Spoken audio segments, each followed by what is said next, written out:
في الفيديو ده هنشرح الكومنتس او الكومنتنج سيستم في الووردبريس، هو نظام التعليقات. والفيديو ده هيبقى تقريبا هو الاخير في فيديوهات او السلسله بتاعت محتوى الووردبريس نفسه، عشان يعني لما نخلص الكومنتس هنبقى تقريبا كده خدنا البوستس والبيجز والميديا والكومنتس، وده تقريبا كل المحتوى اللي احنا نقدر نضيفه في الووردبريس. وبعد كده بقى هنبدأ اللي احنا نطبق عملي على كل اللي احنا اتعلمناه ده. هنروح للداشبورد بتاعتنا اللي احنا دايما متعودين عليها، وهنلاقي ان قبل ما اخش على الكومنتس هنلاقي طبعا لو انت تفتكر كان في الداشبورد ان تابس. هنروح للداشبورد اللي احنا دايما متعودين عليها، وقبل ما اخش للكومنتس هتلاحظ طبعا اللي كان فيه زي تاب او تاب صغيرة كده فيها كل الكومنتس اللي هي الاكتيفيتي. هنلاقي كل الكومنتس اللي هي الريسنت. وتعالى بقى نروح للكومنتس. طبعا الفيديو ده هيبقى صغير عشان الكومنتس ما فيهاش شغل كتير يتشرح يعني. بس يعني تعالى نروح للكومنتس، واحب برضه اقول لك ان الكومنتس احنا نادرا اصلا لما هنستعملها في الووردبريس، عشان اغلب الشغل يعني الكلام ده من سوق العمل، يعني انا شفته بنفسي. اغلب المشاريع اللي هتجيلك اللي انت تنفذها بالووردبريس هتلاقيها مش مدونات. وبمجرد ما الموقع ما يبقاش مدونة، تقريبا نظام الكومنتس ده انت مش هتحتاجه خالص، ومش هتحتاج اللي انت تستعمله. وفي كمان ساعات عملاء يعني ايه بتطلب منك مدونة وما بتبقاش محتاجة نظام الكومنتس. فالكومنتس ده يعني هو ايه، حاجة برضو لازم تبقى عارفها، مش هنحتاجها قوي بس لازم نبقى عارفينها. هنا بيبقى عندك المعلومات اللي احنا دايما متعودين عليها، الفلترز اللي هو الاول كومنتس. الماين دي لو انت مثلا يوزر اسمك ادمن وعامل 2 كومنتس زي ما احنا ما عاملين هنا، هتلاقيهم في الماين. لو دوسنا عليهم هيفلترهم. وهنا البندنج، في اوبشن في الورد بريس اللي انت ممكن تخلي الكومنتس بندنج ريفيو، يعني مش اي كومنتس يتعمل له كومنت من بره. يعني انا مثلا لو جيت على البوست ده، جيت هنا اعمل كومنت، لا سوري، نروح للبوست. تمام. وجيت انا هنا مثلا اعمل كومنت اسمه تيست. حلو، تيست ده لو انا مفعل اوبشن اللي الكومنتس بتحتاج ريفيو قبل ما يتعمل لها ببلش، هعمل بوست للكومنت ده وهيبان اللي هو لسه بيندنج ريفيو، يعني ما ينفعش يظهر للعامة كلهم الا لما الادمن يعمل له ابروف من هنا. تمام. وهنا الابروفد كل الكومنتس اللي اتعمل لها ابروف. وهنا السبام ده بتبقى التعليقات اللي هي الغريبه، اللي هي ايه، لقد ربحت ايفون 15 مش عارف ايه احصل عليه الان. وغالبا بيبقى موقع كله سبام، يعني اللي هو انت مثلا ايه، تدخل لهم رقمك ياخدوا رصيد. ممكن لو نزلت ملف بالغلط يبقى فيروس فدية، يعني المواقع دي بتبقى حاجات سبام.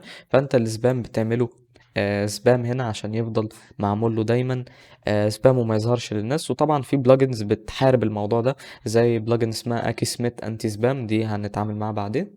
وهنا عندنا التراش، لو انت عندك كومنت يعني شايفه ملوش لازمة اصلا، مش سبام بس انت شايفه ملوش لازمة، ترميه هنا في التراش. تعال بقى نعرف ايه الحاجات اللي بتبقى موجودة هنا في الكومنتس. بيبقى جاي لك هنا الاوثر، مين اللي عمل الكومنت ده. بيبقى جاي لك هنا اليوزر نيم او النيم بتاعه، وهنا الويب سايت بتاعته، وهنا الايميل بتاعه، هنا الاي بي بتاعه. المعلومات دي ممكن يعني ممكن نحتاجها قدام. تمام. وهنا نفس الكلام، وهنا نفس الكلام. الكومنت ده بيبقى جاي باي ديفولت مع الووردبريس، اول ما بتنزله بيبقى فيه دايما زي ديمو كومنت كده موجود دايما في الووردبريس، بيبقى من الموقع نفسه والايميل ده. هنا بيبقى جاي لك الكومنت، بيبقى الاسم بتاعه او يعني المحتوى، نفس الكلام. وهنا بيبقى عندك in reply to admin. الكومنت ده كان الكومنت الاصلي، والكومنت ده كان ردا على الكومنت ده. يعني لو جينا هنا نشوف نلاحظ ان ادمن كان نزل تيست، والادمن انا رديت يعني على نفسي تيست تاني. فهنلاقي اللي هنا الكومنت ده in reply to admin، يعني الكومنت ده بيرد على الكومنت ده. بيبقى عندك هنا شوية اوبشنز: ان ابروف، ريبلاي، كويك اديت والسبام والتراش. تعال نعمل له ان ابروف. ان ابروف بتظهر بالشكل ده، اللي هي كده بقت بيندنج، اللي هو الكومنت ده يعني مستني لحد يعمل له ابروف عشان يظهر في السايت. يعني لو جينا هنا وعملنا ريفرش هنلاقي الكومنت اختفى. الكومنت از awaiting moderation، ده هيبان لك انت. تمام، انت اليوزر، انت اللي عملت الكومنت ده هيبان لك انت. بس لو مثلا فتحنا الموقع ده واحنا مش مسجلين كادمن، هتلاقي ان الكومنت ده مش موجود. تعالوا مثلا ناخد مثال، ناخد الكومنت ده ونفتح متصفح خفي. ونجرب اللي احنا نشوف، هنلاقي اللي الكومنت ده بس هو اللي موجود والتاني ما بقاش موجود خلاص. تمام. دي كده بالنسبة للابروف والان ابروف. طبعا انا عامل له ابروف عادي، وهنا بيبقى فيه ريبلاي. لو انا عايز ارد على الكومنت ده من الداشبورد او لوحة التحكم على طول، ممكن اللي انا ارد من هنا، او اللي انا اعمل كويك اديت، اللي انا اديت في المعلومات بتاعه الكومنت نفسها. لو عايز اعدل حاجه، عايز اعدل اليو ار ال، عايز اعدل الاسم. وهنا اديت. طبعا اديت دي ملهاش لازمه، يعني انت نفس المعلومات اللي هنا هي اللي موجوده في الكويك اديت يعني بس بيبقى فيه ايه شويه اوبشنز زياده هنا، بس يعني حاجه ملهاش لازمه. الكويك اديت اسرع واسهل بكتير. وهنا لو انا مثلا شفت الكومنت ده حاسس اللي هو سبام، بقول اللي هو سبام، رميته كده في السبام. بيبقى قدامي هنا اوبشنين، يقول له اللي هو لا ده نوت سبام، او اقول له ديليت. تمام، بس انا اقول له نوت سبام.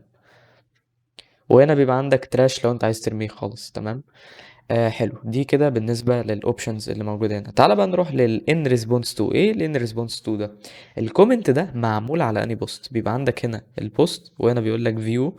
على فكره لو دوست على البوست ده هيوديك للايديت بتاعه مش البوست نفسه. تمام. لو رحنا هنا ودوسنا فيو بوست هيودينا بقى للبوست نفسه، بس احنا مش عاوزين كده. نرجع هنا للكومنتس. تمام.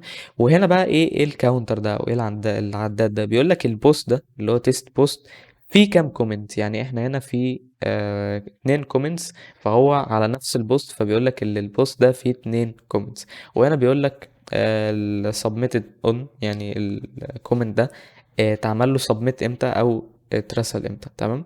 وهنا في السكرين اوبشنز بيبقى فيه شويه اوبشنات احنا خلاص بقى بقينا عارفينها. بقينا عارفين الباشينيشن، وبقينا عارفين الفيو مود، وبقينا عارفين الكولومز دي بتظهر ايه. لو انا مثلا عايز اشيل السبميتد اون دي ممكن اشيلها كده، عايز اشيل الان ريسبونس تو بشيلها كده، والاوثر بشيله كده. يعني خلاص احنا بقينا عارفين الكلام ده. وفي هنا سيرش لو انت عايز تسيرش على اي كومنت من الكومنتس اللي انت محتاجها. وهنا لو عايزين نعمل بالك اكشن ونمسحهم، او نستعمل اوبشن من الاوبشنات اللي موجودة هنا دي، بتبقى موجودة في البالك اكشن. وبس كده.